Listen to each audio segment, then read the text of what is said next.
ओम शांति दीदी। ओम शांति। आज हमारे बीच शशि वर्मा जी हैं।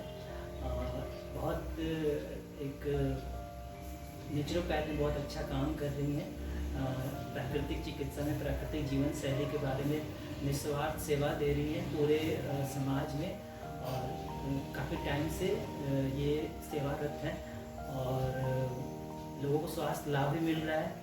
और इनके जो जीवन का जो ये शुरुआत हुई प्राकृतिक जीवन से कैसे जुड़ी हैं और कैसे इन्होंने अपना ये योगदान दिया, इनके गुरु जो थे उनको कैसे इनसे मुलाकात हुई और कैसे उनका जीवन में इनसे जुड़ाव हुआ, किस तरह से उनको लाभ प्राप्त हुई, इस सब के बारे में हम जानेंगे। क्योंकि अब तक आपने सिर्फ ज्ञान को सुना था, उस जीवन जो जब इनका जीवन और जो स्वामी जी और गुरु जी और उनके संबंध के जो पीछे के पन्ने हैं जो अभी तक सामने नहीं है, उन सब पर हम बात करेंगे। तो आपका बहुत बहुत स्वागत है। हम दर्शकों बहुत टाइम से जानना चाहते थे कि कौन थे स्वामी जी और आपके जीवन में प्राकृतिक जीवन शैली से कैसे आपका जुड़ाव हुआ और किस प्रकार आपने अपने आपको इससे जोड़ा और कैसे इस तरह से आप यहाँ तक पहुँच गए। जी। किसी भी चीज़ का जब वृक्ष लगता है या फल पौधे कुछ लगते हैं तो उसमें बीज की अहमता बहुत होती है। तो बचपन से ही मुझे इसका बहुत ज़्यादा शौक़ था कि जीवन तो सहज स्वाभाविक और सरल ही होना चाहिए, ये बाहर की इसके अंदर आक्षेप ठीक नहीं है। तो तलाश तो बचपन से ही जारी थी। फिर कुछ ना कुछ ऐसा मिलता रहा इस जर्नी में, कभी कुछ पढ़ने को, कभी लोगों का संग, कभी कुछ मिलता रहा। तो उस हिसाब से चलते चलते दवाइयों का योगदान तो था। वैसे पहले इतना नहीं समझ में आया था कि दवाइयों का हमारे जीवन में कोई रोल नहीं है। ऐसा तो शायद कहना पूरा तौर से भी ठीक नहीं है। कई बार कुछ ऐसे इंसिडेंट्स आते हैं जिनमें कि कुछ मेडिकल एड्स भी लेने पड़ सकते हैं, पर आम तौर से इसकी कोई भी ज़रूरत नहीं है, ऐसा मालूम नहीं था। लेकिन धीरे धीरे चलते चलते जब 30s के पड़ाव में आए तो उसी समय में कुछ ना कुछ तो करते थे अपने तरीके से, पढ़ लिख कर अपने को ठीक रखना या कैसे करना, मतलब कोशिश जारी थी कि कैसे प्राकृतिक रूप से ही हम चलें। लेकिन अचानक जिस कॉलोनी में हम आए वहीं पर ही एक दिन ऐसा सुनाई दिया कि एक संत महात्मा भी वहाँ पर, उनका एक आश्रम है, वहाँ पर वो आए हैं। उनका गुरुकुल, उनका तो गुरुकुल क्या, उनके भाई के लड़के का गुरुकुल। तो कुछ हमें भी ऐसी चाहना जागी। तो आमतौर से मेरी बच्ची बहुत छोटी थी, 4 साल की, अभी नर्सरी में ही उसने दाखिला लिया था।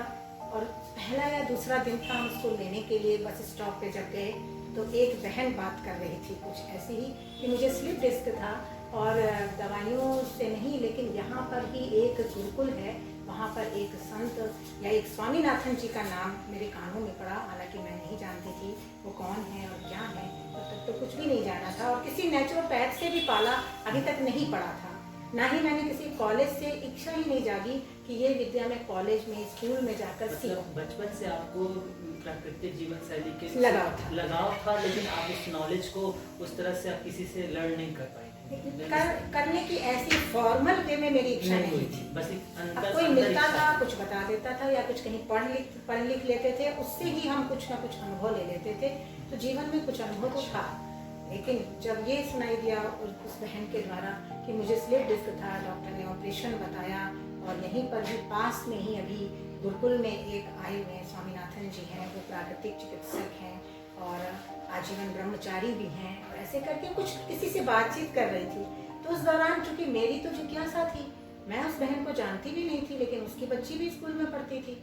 तो मैंने उससे फिर बातचीत किया तो भाई ये कौन है, कैसे। कहने लगी अरे भाई बहुत कठिन है, इसको करना, इस पे चलना, मुझे भी 6 महीने लग गए, लेकिन हाँ ऑपरेशन नहीं कराना पड़ा। तो मैंने कहा तो क्या। फिर मेरे दिल में वो बात जम गई और मौका देखकर हल्का सा सर्दी जुकाम हुआ तो मैं उसी के घर पहुंची और मैंने कहा कि मुझे भी इनसे ज़रा मुलाकात करवाओ। तो वो अपॉइंटमेंट लेके ही बातचीत करते थे, क्योंकि कई लोग उनके मिलने वाले आते थे। हालांकि वो बिल्कुल निःशुल्क और निस्वार्थ और सेवा के रूप में ही स्वामीनाथन जी कार्य कर रहे थे। फिर भी एक अपॉइंटमेंट लेके वो समय देते थे, क्योंकि वो जिसको भी बुलाते थे उसको अच्छे से अपना समझ के समय देते थे। तो ऐसे ही एक ऑस्पिशियस डे था, 97 की बात है ये।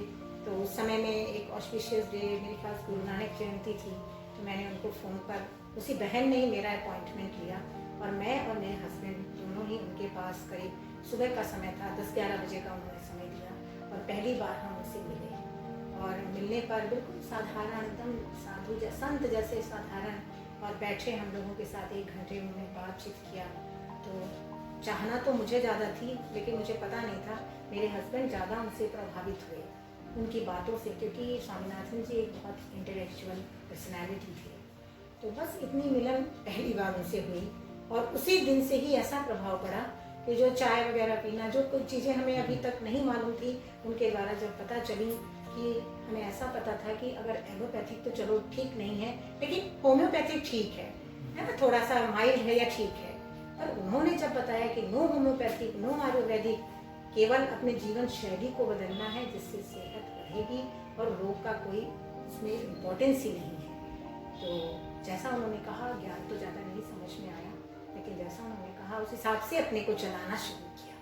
हाँ, तो वो हमारी पहली वो माइंडसेट आजकल भी है। आज भी लोग होम्योपैथी, आयुर्वेदा और योगा को ही समझते हैं कि यही उपचार है, इसी से हम ठीक हो सकते हैं। उपाय ही ढूंढते हैं। तो उपाय ही, मैंने भी ऐसा जाना कि अब ये कुछ खाने पीने को बता रहे हैं तो यही उपाय है, लेकिन इसकी गहराई तक पहुंचने के लिए उस समय तो इतनी नहीं कुछ जागृति आई थी, और गहराई तो अनुभूति से ही होती है। तो उसके बाद फिर अपने को हमने, जैसा उन्होंने बताया, तुरंत ही चाय वगैरह छोड़कर खान पान अपना बदला, सिस्टम बदलने लगा। और पहले भी ऐसा कोई बीमार तो नहीं थी, लेकिन ठीक ठाक शरीर भी था, ऐसा बीमारी वाली नहीं थी। लेकिन फिर बाद में पता चला कि जब खान पान बदला, सोच विचार भी बदला, तो उससे अंदर के टिश्यूज़, अंदर की केमिस्ट्री ही बदलने लग गई। और जो छुप छुप कर अब तक छुपी छुपी चीज़ें रखी हुई थी, गंदी चीज़ें या कुछ भी, वो उसको एक मौका मिल गया। और अभी 2 महीने भी नहीं हुए थे कि हमें ज़ोरदार बुखार आया। अच्छा। बुखार आया, और अभी तो स्वामी जी से मिले भी, हमें 2 मीटिंग ही शायद हुई थी। और जिस समय हमारी ये परीक्षा आई बुखार की, उस समय स्वामीनाथन जी भी हमारे पास नहीं थे। वैसे तो हमारे बिल्कुल घर के पास ही उनका भी निवास स्थान था, किसी कार्यवश वो साउथ गए हुए थे। तो अब ऐसा कुछ आया तो उन्होंने चूंकि हमें एक बुक दी थी, तो वो बुक पढ़ा, और उन्हीं ने जितना पहली दूसरी मीटिंग में बताया था, उतने में मुझे ये तो समझ में आ गया था कि किसी तरीके की दवाई का उपचार जो है ये रियल उपचार नहीं है और दवाइयाँ नहीं लेनी है। लेकिन और गहराई अभी पूरी समझ में नहीं आई थी, इसलिए जो 2-4 दिन का बुखार था उसमें 15 दिन ले लिया। और 15 दिन में ही, क्योंकि कुछ ना कुछ गलतियाँ भी हो रही थी, जैसे आमतौर से होती हैं, कभी कुछ जरा सा ठीक हुआ तो कुछ खा लिया, रोटी सब्जी हल्की सी खा ली, कुछ कर ली। और यहाँ पर ये बातें नहीं हैं, क्योंकि आपकी सारी जो शक्ति होती है, जीवनी शक्ति, वो सफाई को बनाने में ही लग जाती है। तो इस वजह से वो बार बार बुखार फिर से आ जाता था, कभी आ गया कभी चला गया। तो शरीर काफ़ी उन दिनों पतला हो गया, जो भी। तो बाद में यही पता चला कि ये जो पतला हुआ है बुखार की वजह से नहीं, ये जो पुराना